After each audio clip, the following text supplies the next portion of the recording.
Hello again, Internet. It's Charlie.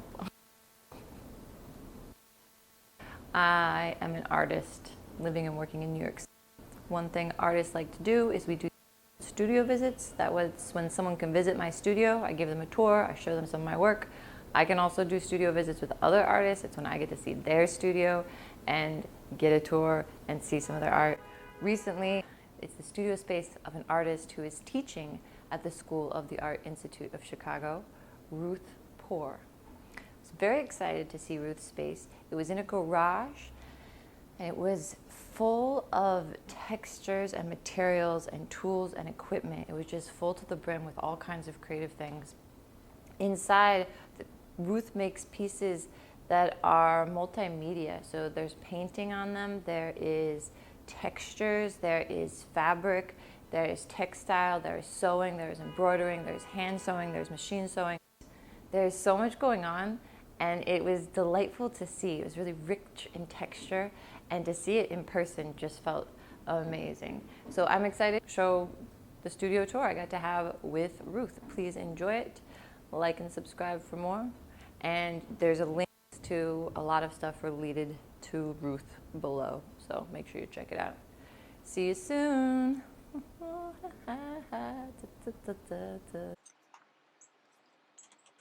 My name is Ruth Poor. We are here in Woodridge, Illinois, in my studio space in my garage. Welcome. It's a standard garage that comes with my apartment complex, but I've added some things to it for additional storage. So definitely added a little more scaffolding up here just to hold the majority of my larger work. I've added some shelving and pegboard for all my tools and supplies, just because it is kind of a smaller space. Next up is I'm going to be taking this wall space over here, putting some drywall up, so I have an area to photograph my work. Yeah, it's just a standard garage. I'm able to create a lot of work with what I have here, and I'm pretty resourceful. I've lived at this apartment complex now for about 5 years. So I'm getting to the point that I'm definitely starting to run out of room. So I'll need to start finding like a storage space kind of soon. I experimented with dyeing. So I did the screen printing base here in this sort of purple, which goes throughout the full image. And then I dyed it, the background, this sort of pink and bluish purple color here. And this is also machine and hand stitched to create these not quite floral, but at least like organic kind of plant life. This here, like these all came from the same print, but then I went back and added the paint and embroidery to it. So taking them out of their context and changing it. And so in addition to like a lot of rural spaces, I'm interested in revisionist history, which revisionist history is sadly taught as well. Really not a lot of history based in truth, but American exceptionalism. So I'm interested in,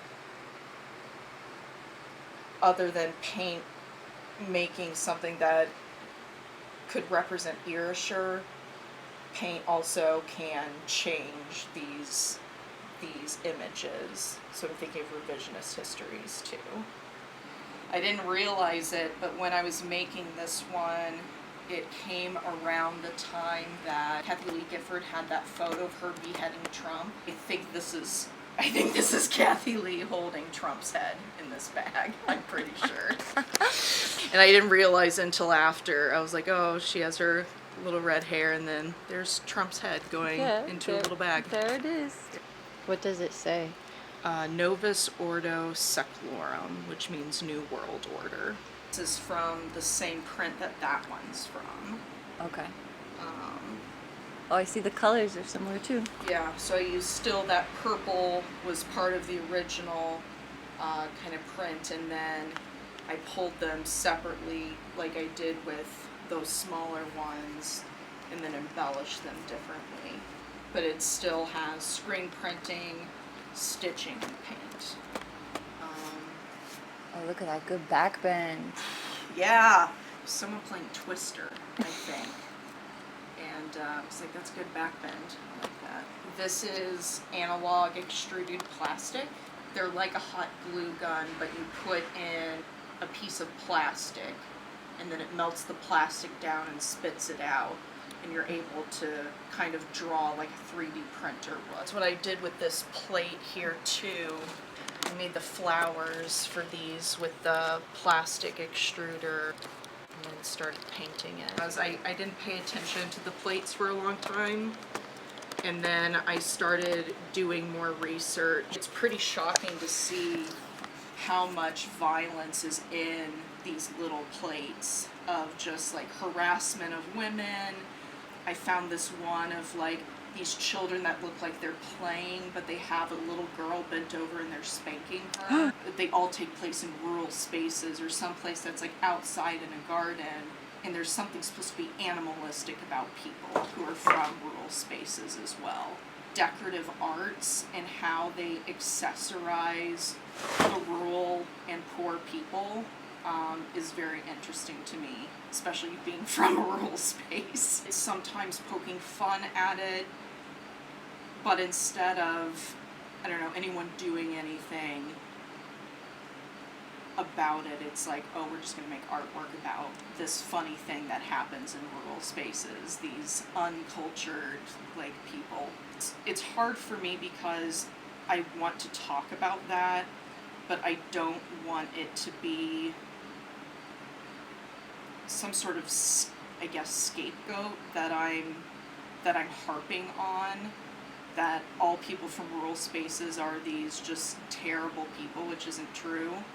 But there are a lack of resources, and there's a lack of knowledge. There's a glass ceiling that exists in rural spaces, and they're like that for a reason, because they lack resources. Like I mentioned before, I'm really interested in violence in rural spaces. I don't put men in a lot of my paintings because I don't want them to really exist in my work, but I think it's important that they're there every once in a while. So I have like my little army guy over here. Rural spaces especially are an incubator for people that go into the military. So it's really common for people, if you're going to be leaving out of town, it's either from college or going to the army. Those are really the only two reasons a lot of people leave. This is all hand embroidered, and this is on a jacquard weave woven background, and then I went through and did more machine stitching. This was something I was looking at a lot of old books that use both fiber and painting, and it's always put, like, painting's always in the center and it's always cared for, and then the craft and everything else is on the periphery. So I wanted to switch this one, leaving the embroidered parts and the hand stitching being cautiously kept in the center, and then this haphazard like stapling over top of paint, and it just, the paint is here purely just to be an accessory. So I was interested, this one for violence, but also the high and low again of painting and craft. This painting's titled Lessons in Rouge. I have this like projector and projector screen and this toile de jeu background, like again being taught histories through a romanticized lens, which is what I see a lot of toile de jeu as being, is a way to romanticize history.